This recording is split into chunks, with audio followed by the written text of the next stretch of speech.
దేవకౌశిత. ఈ అమ్మాయి అయితే అసలు నిజానికి చెప్పాలంటే వాళ్ళ వ్యవస్థ నిర్లక్ష్యం వల్ల డెంగ్యూ వచ్చి చనిపోయింది. అసలు ఏదైనా మన పిల్లలకి ఏదైనా ప్రాబ్లం వచ్చి హెల్త్ సిచ్యువేషన్, క్రైసిస్ సిచ్యువేషన్ వస్తే వాళ్ళు హాస్పిటల్లో చూపించిన ఆ డాక్టర్లు చాలా దరిద్రమైన డాక్టర్లు ఉంటారు. అట్లాంటి సిచ్యువేషన్ ఉన్నప్పుడు ఇక మనం ఏడిపోతాం. కాలేజ్ వాళ్ళ మీద నమ్మకంతో పంపించింది ఆ తల్లి. లాస్ట్కి వాడలు ఏం చేస్తారు సార్? అసలు పిల్లలు ఏం చేస్తారు, ఎక్కడ పోతుండేందని చూడాలి కదా సార్. ఇప్పుడు వాళ్ళ అమ్మగారిని మాట్లాడవలసిందిగా కోరుతున్నాను.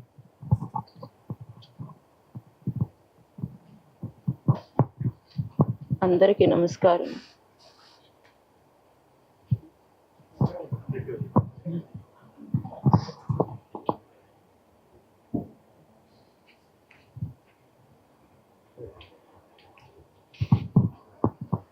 అందరికీ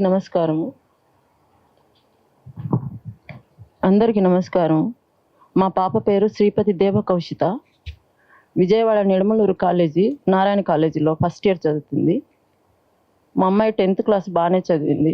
మేము ఫార్మర్స్, వ్యవసాయం చేసుకునే వాళ్ళం. మాకు ఇంట్లో కొంచెం వర్క్ ఎక్కువ ఉంటుంది అని మా పాప 10th క్లాస్లో కొంచెం నిర్లక్ష్యంగా ఉంటుంది. మాకు వర్క్ చేయటం వల్ల అని మమ్మీ అందరు హాస్టల్ చేరుతున్నారు, నేను చేరతాను మమ్మీ అనింది. మా పాప ఫ్రెండ్స్ మొత్తం నారాయణ కాలేజే చేరిండ్రు.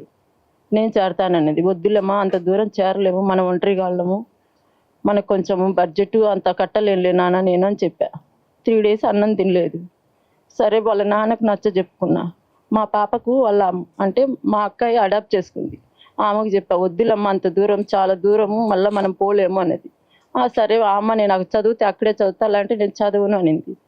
సరే ఆ అమ్మాయి చదువుతానంటుంది కదరా, చదవనీలే అని చెప్పేసి ఆమె 1 lakh ఇస్తే నేను 65,000 కట్టా ఫస్ట్ అడ్మిషన్ రోజు. తర్వాత మళ్ళీ దసరాకు, వినాయక చవితికి వచ్చేసి మళ్ళీ హోమ్ సిక్ సెలవులకు 10,000 కట్టా. వినాయక చవితికి వచ్చేసి 10,000 కట్టా. దసరా హాలిడేస్కి వచ్చినాక మళ్ళీ 26,000 కట్టా. కట్టేసినాక 19th జాయిన్ అయింది. పాపని తీసుకుపోయి మళ్ళీ దసరా సెలవులు అయిపోయినాక అక్టోబర్ 19th జాయిన్ చేయించి నేను ఇంటికి వచ్చేసా. 3 days వరకు ఫోన్ చేయలేదు. ఏందన్నా ఫోన్ చేయలేదు అని నేను రిసెప్షన్కి ఫోన్ చేస్తే మా పాప, లేదు మమ్మీ అక్కడ ఫుల్గా ఉంటున్నారు జనం, నేను మళ్ళీ 3 daysకు 2 daysకి అలా చేస్తాలే మమ్మీ అనేది. సరే నేను అన్ను చేయి మాకులమ్మ, నేనే చేస్తానని చెప్పేసి నేనే ఫోన్ మాట్లాడుతుంటే ఫిజిక్స్ సారు ఏదో అరిచాడంట. మమ్మీ ఈరోజు ఫిజిక్స్ సార్ అరిచాడు, నాకు ఈవినింగ్ జ్వరం వచ్చింది అనేది. ట్యాబ్లెట్ వేసుకోమని తగ్గిపోద్ది కదా అన్న. తర్వాత మళ్ళీ ఫ్రైడే రోజు మళ్ళీ ఈవినింగే జ్వరం వచ్చింది. మళ్ళీ సాటర్డే మార్నింగ్ ఫోన్ చేసి ఫుల్ జ్వరం వస్తుంది మమ్మీ, నాకు ఈవినింగ్ వస్తుంది అనేది. సరే అమ్మా మళ్ళీ నేను వచ్చానా అని చెప్పని మేడానికి ఫోన్ చేసి నేను అడిగితే అవసరం లేదు మేడం, ట్యాబ్లెట్ వేసుకుంటుంది అనేది. ఫోన్ చేసేటప్పుడు రిసెప్షన్కి మనం ఫోన్ చేస్తే వేరే వాళ్ళ కాల్ నుంచి వాళ్ళు ఫోన్ చేసి మాట్లాడతారు. ఇప్పుడు నేను సరే మేడం మా అమ్మాయి జ్వరం వస్తుంది కదా, హాస్పిటల్కి వెళ్ళి చూపించండి, మాకు రాను కుదరదని నేను చెప్తే అదే నువ్వు రాను కుదరదన్నావు, మీ పాపకు మీరు చూపించుకోవాలా, మేము చూపించేదని చెప్పి మళ్ళీ మార్చి మాట్లాడారు.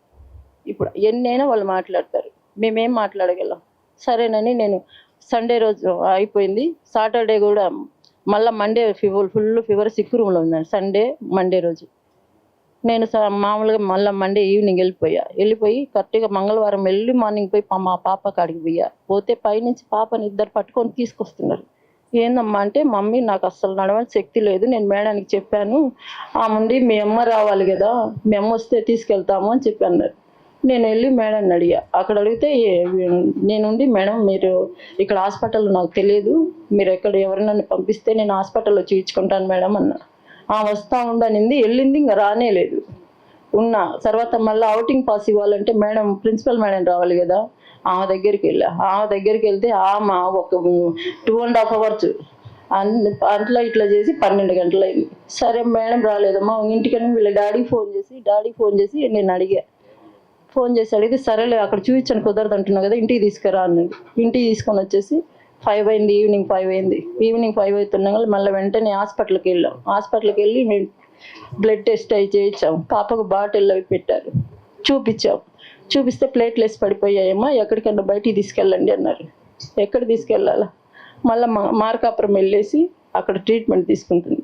ఒంగోలు తీసుకెళ్ళండి అమ్మా, అక్కడైతే గవర్నమెంట్ హాస్పిటల్లో ప్లేట్లెట్స్ ఎక్కిస్తారు, ఇమ్మీడియట్గా తీసుకెళ్ళండి అంటే అంబులెన్స్ మాట్లాడుకొని ఇమ్మీడియట్లీ వెళ్ళిపోతే ఆ నైట్ ఉంది అక్టోబర్ 30. ఆ రోజు ఈవినింగ్ ఉంది. మరుసటి రోజు మళ్ళీ 3 గంటలకెళ్ళి చనిపోయింది. విజయవాడ తీసుకెళ్తున్నాం, ఆ బ్రిడ్జి దాడుతున్నాం, మధ్యలోనే చనిపోయింది. ఏంటంటే డెంగ్యూ. అది కన్ఫామ్గా వాళ్ళకి తెలుసు కదా, బ్లడ్ టెస్ట్ చేశారంటున్నారు, వాళ్ళేమో మేము చెయ్యలేదంటున్నారు. చేర్పించేటప్పుడు అతను వచ్చి ఎన్ని మాటలు చెప్పిండు తెలుసా? మేడం మీ సెక్యూరిటీ ఉంది, సీసీ కెమెరాలు ఉన్నాయి, మెడిసిన్ ఉంది, ఏదన్నా పిల్లలకు జ్వరం వస్తే బయటికి తీసుకెళ్ళి హాస్పిటల్ వాళ్ళే చూపిస్తారు, మీకు ఏం ప్రాబ్లం ఉండదు. నేను అన్నా సార్ మేము ఒంటరిగా వెళ్ళాం, మాకు అంత దూరం రాని కుదరదు అని చెప్పా. ఏం భయం లేదు మేడం, నేను హామీ అని అన్నాడు. అక్కడికి పోయి చూసి అన్ని చనిపోయినాక, మా పాప చనిపోయినా 1 month కూడా వచ్చి ఎవరు అడగలేదు. సారు ఫోన్ చేశాను నేను, సార్ ఇట్లా సంగతి సార్ కాంతి కుమార్ సార్కి ఫోన్ చేస్తే సారు సరే అమ్మా ఒక్కసారి వస్తావమ్మా అన్నాడు. సార్ వస్తాను సార్ అని చెప్పి నేను సార్కి వచ్చి చెప్పాను. మా పాప చనిపోయిన 16 daysకి కూడా ఎవ్వరికే కానీ ట్రోల్ కాల. మా పాప చనిపోయిందని అసలు ఒక్క మాట కూడా, అసలు ఏ మీడియా వాళ్ళు ఉన్నారు కదా సార్ చెప్పండి. సార్ వచ్చి సార్ మాట్లాడినాక అప్పుడు అక్కడికి అందరికి తెలిసి అందరు అడిగారు మీ పాప చనిపోయిందని. మా పాప ఫస్ట్ నుంచి ఆల్ఫా స్కూల్లోనే చేర్పించాం, 2 ఇంగ్లీష్ మీడియమే. మాకు చాలా కష్టం మీద చదివిస్తున్నాం, కూలి చేసుకునే వాళ్ళం. సరే మేము చదువుకోలేదు, మా పిల్లలైనా మంచిగా చదువుకోవాలని చదివించాము. ఏం చేయలేదు.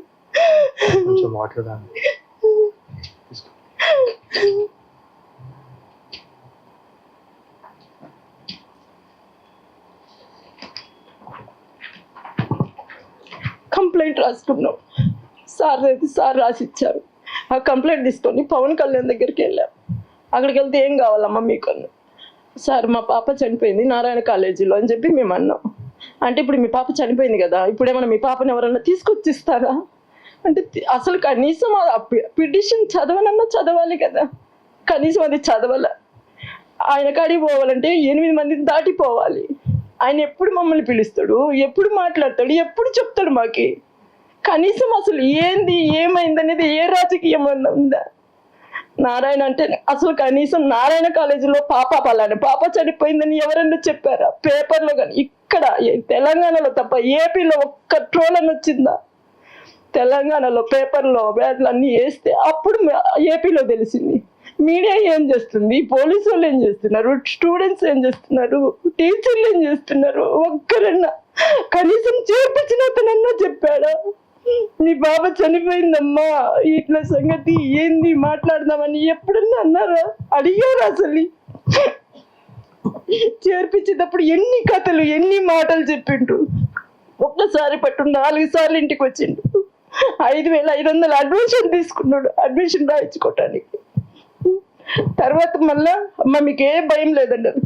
ఫీజుల కోసం నారాయణ కాలేజీ స్టార్టింగ్ అడ్మిషన్కి మేడం ఏం భయం లేదు మేడం, మీరు ఏం భయపడద్దు, మేమే చూసుకుంటామని చెప్పన్నారా? 10 సార్లు ఫోన్లు చేస్తారా మీరు? ఫీజు కోసం ఇప్పుడు అడ్మిషన్ హోమ్ 6 సెలవులకి ఇంటికి వచ్చినాక ఎన్నిసార్లు ఫోన్ చేసి చెప్పిండ్రు? కనీసం మరి చనిపోయినప్పుడు ఒక్క కాల్ చేసి మాట్లాడిండ్రా? కనీసం మా అమ్మాయి చనిపోయిందని కనీసం శాంతి ఎట్లా చేశారు? ఏం చేశారు? ఏ రాజకీయ నాయకులని కాబట్టి మేమేం మధ్య తరగతి వాళ్ళం, ఏం చేయగలం వాళ్ళను?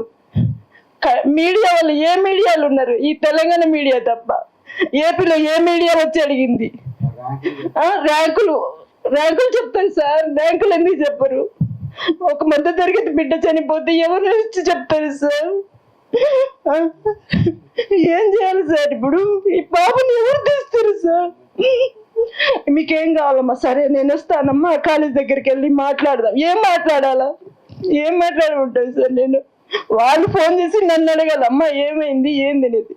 రక్త పరీక్ష చేయించిండ్రు, డెంగ్యూ అని కన్ఫర్మ్ అయింది. మీకు తెలుసు, మీరు చెప్పలేదు, నాకు స్టూడెంట్స్ చెప్పారు.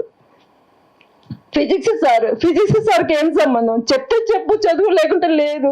మీ పాపని తీసుకెళ్ళంటే తీసుకెళ్తాం కదా సార్. మా ఫిజిక్స్ సార్ అరిచాడు మమ్మీ అన్నది. అరిస్తే మట్ల చదువు కోసం అరిచాడు వాళ్ళమ్మ అన్న. ఏం చేయాలి సార్? ఏం మాట్లాడతారు సార్? బిడ్డను పోగొట్టుకుంటే అంబులెన్స్ లో తిరిగి ఒక్కసారిగా సార్ ఇక్కడ నుంచి ఖమ్మం నుంచి మార్కాపురం నుంచి ఒంగోలు నుంచి విజయవాడ మధ్యలోనే ప్రాణం పోయింది. ఏ తల్లి తట్టుకుంటుంది సార్? ఏ తల్లి తట్టుకుంటుంది?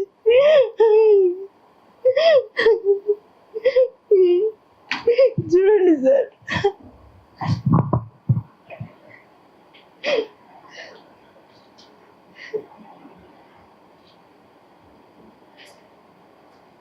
ఇదిగో మా పాప.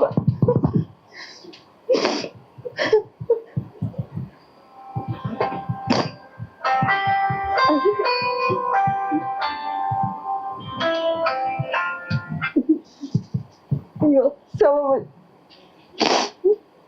హాస్పిటల్లో. అసలు నాకు కూడా ఏం మాటలు రావట్లేదు. మీరు అందరూ చూస్తున్నారు కదా, ఇది నరకం అంటే. ఇక తల్లిదండ్రుల ముందు పిల్లల ప్రాణాలు పోతే ఏ తల్లి తట్టుకోలేదు సార్. ఎన్నో ఆశలు పెట్టుకొని చదివించుకుంటాం సార్ మేము. ఆడ ఎంత కష్టపడి జరుగుతుంది. పవన్ కళ్యాణ్ దగ్గరికి వెళ్ళానని చెప్తుంది, ఎంత మంది దగ్గరికి వెళ్ళానని చెప్తుందండి.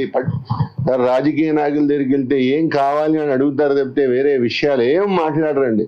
అయిపోయింది కదా, ఏం కావాలి? డబ్బుల కోసం అయితే ఆమె ఇక్కడ దాకా రావాల్సిన అవసరం లేదండి. నేను రావడం గొప్ప కాదు, ఆయన రావడం గొప్ప కాదు, ఆయన కాదండి. ఆమె రావడం విజయవాడ నుంచి వచ్చారండి. ఎంత బాధ ఉంటే ఇంకొకళ్ళకి జరగకూడదనే ఉద్దేశంతో వచ్చి మాట్లాడుతున్నాం, కానీ వేరే ఉద్దేశం లేదు. డబ్బులు ఏముందండి? ఆ తల్లి ఘోష చూడండి, ఎంత బాధ. మేము నిద్రపోయి 6 నెలలు అయిందండి. వాళ్ళు ఎంత డబ్బులు ఇస్తే మేము 10 రేట్లు ఇస్తాం, మాకు మా అబ్బాయిని తెచ్చిందని చెప్పండి.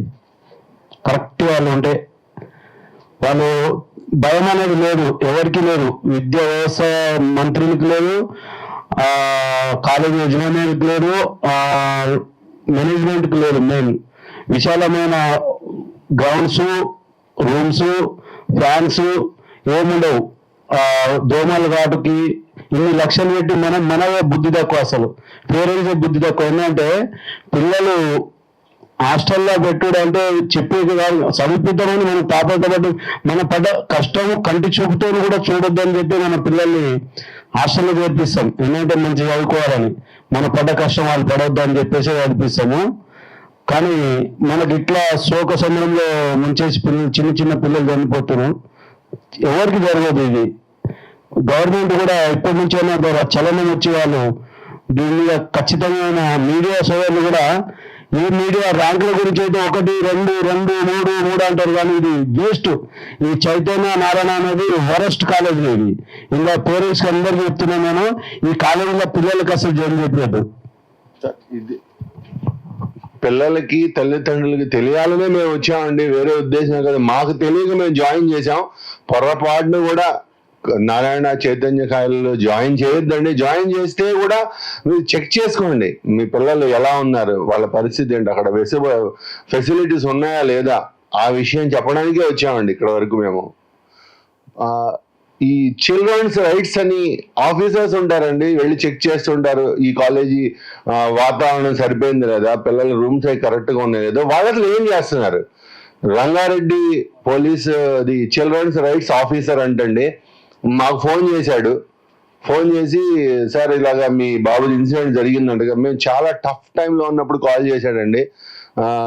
సార్ ఏం జరిగింది అంటే, ఇలా షాక్ కొట్టిందండి, కనీసం పంచనామా కూడా చేయలేదండి, మాకు చెప్పబెట్టకుండా తీసుకెళ్ళిపోయారు, హాస్పిటల్లో పెట్టారు, అక్కడి నుంచి మార్చరికి తీసుకెళ్ళిపోయారండి అని చెబితే, సరే నేను కాలేజీకి వెళ్ళి మళ్ళీ మీ దగ్గరికి వచ్చి మీ వర్షన్ తీసుకుంటానండి అన్నాడండి. కనీసం మా వర్షన్ తీసుకోలేదు. నేను ఆ నెంబర్ నా దగ్గర మిస్ అయింది. 3 నెలల తర్వాత 4 నెలల తర్వాత కాల్ చేస్తే, చాలా రోజులు అయిపోయింది కదండి, మేము కాలేజ్ వర్షన్ తీసేసుకున్నామండి అన్నాడు. కాలేజ్ వర్షన్ ఏం తీసుకున్నారండి అన్నాను. మీ బాబు ఇలా సిగ్గా ఉంటే వాళ్ళు ఫోన్ చేసి మీకు 15 సార్లు ఫోన్ చేశారంట, మీరు పట్టించుకోలేదంట, సో అలా జరిగిందంట అని చెప్పాడు. కానీ కాలేజీ కాంపౌండ్లో ట్రాన్స్ఫారం ఉండకూడదు, కాలేజీ గోడ పైనే పిల్లలు ఎక్కగానే కరెంటు తీగలు తగిలేలాగా ఉండకూడదు. ఇవన్నీ ఎవరు చూశారు? సో విద్యా వ్యవస్థని ఎవరు కంట్రోల్ చేస్తున్నారు? కనీసం ఒకదాని తర్వాత ఇన్ని జరిగినాయండి, ఇప్పటికైనా కనీసం వాళ్ళ మీద యాక్షన్ తీసుకొని చేత కాకపోతే వాళ్ళ చేత కాలేజీ మూయించేయండి. మీకు నారాయణ గారు మీకు చేత కాకపోతే కాలేజీ మూయించండి, అంతేగాని పిల్లల ప్రాణాలతో ఆడుకోవద్దు. ఇదే నా మనవి. మా బాధ ఇంకొకరు రాకూడదని మాత్రమే మేము వచ్చి చెప్పడం జరుగుతుందండి.